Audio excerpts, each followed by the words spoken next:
গীতা বিশ্বাস চ্যানেল থেকে সমস্ত দর্শক বিন্দুর প্রতি রইল প্রীতি ও শুভেচ্ছা। দেখতে থাকুন, শুনতে থাকুন। আজকে আমি আলোচনা করব কার্সিনোসিড নিয়ে।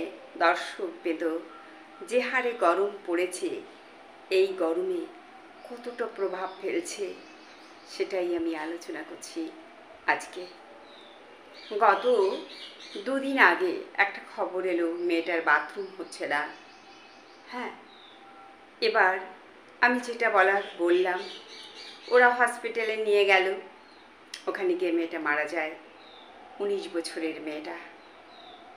দর্শকবৃন্দ, জানি না, হয়তো ওরা ভালোভাবে টেস্টটা করতে পারেনি, বা যাই হোক, অর্থনৈতিক সমস্যা থাকতে পারে, আমি ঠিক জানি না, কিন্তু সে মারা গেল।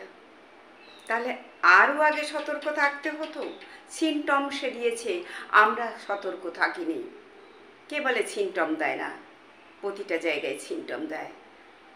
কোনো বাড়িতে নেগলেক্ট করে, কোনো বাড়িতে অর্থনৈতিক সমস্যা থাকে।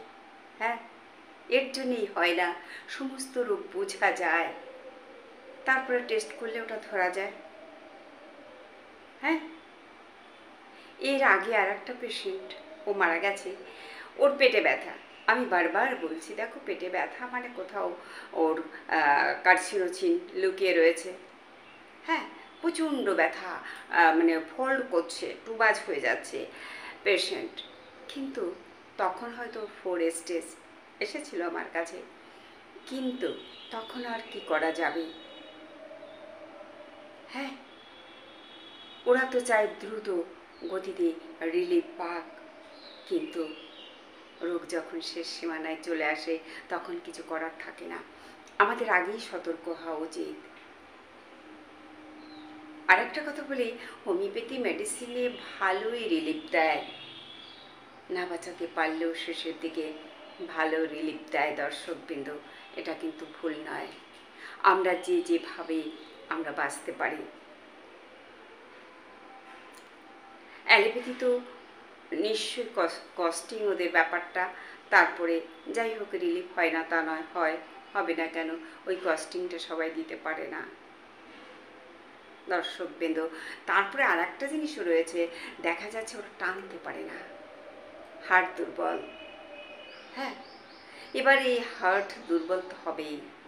ব্লাড ঘাটতি থাকলে সে টানতে পারবে না, বিভিন্ন দিক থেকে তো সমস্যা হবেই। দর্শকবৃন্দ, হবে না? তাই আমরা সকলে সতর্ক থাকবো, খাওয়া দাওয়া ঠিক মতো করবো। আর এই যে গরমে হার্ট সহ্য করতে পারে না গরমকে, তখনই কিন্তু বেশিরভাগই স্ট্রোকগুলো হচ্ছে। হ্যাঁ, সানস্ট্রোক, নাক মুখ দিয়ে রক্ত আসে। হ্যাঁ, মানে বডিটা টেম্পারেচারটা বেড়ে যায়, তখন ব্লাড ঊর্ধ্বমুখী হয়। ঊর্ধ্বমুখী হলেই তখন নাক মুখ দিয়ে একদম শেষ করে দেয়। তাই সতর্ক থাকা, ভয় কিসে? ভয় বলে কিছু নেই। সতর্ক থাকুন, সাবধান থাকুন। আর যারা সাবধান সতর্ক থাকতে পারছে না, অর্থনৈতিক দারিদ্রতা তাদের এইভাবেই শেষ করে দেয়। হ্যাঁ, কিছু করার থাকে না। তাই আজকে এখানেই রাখবো। ভালো থাকুন, সুস্থ থাকুন, আবার হবে দেখা।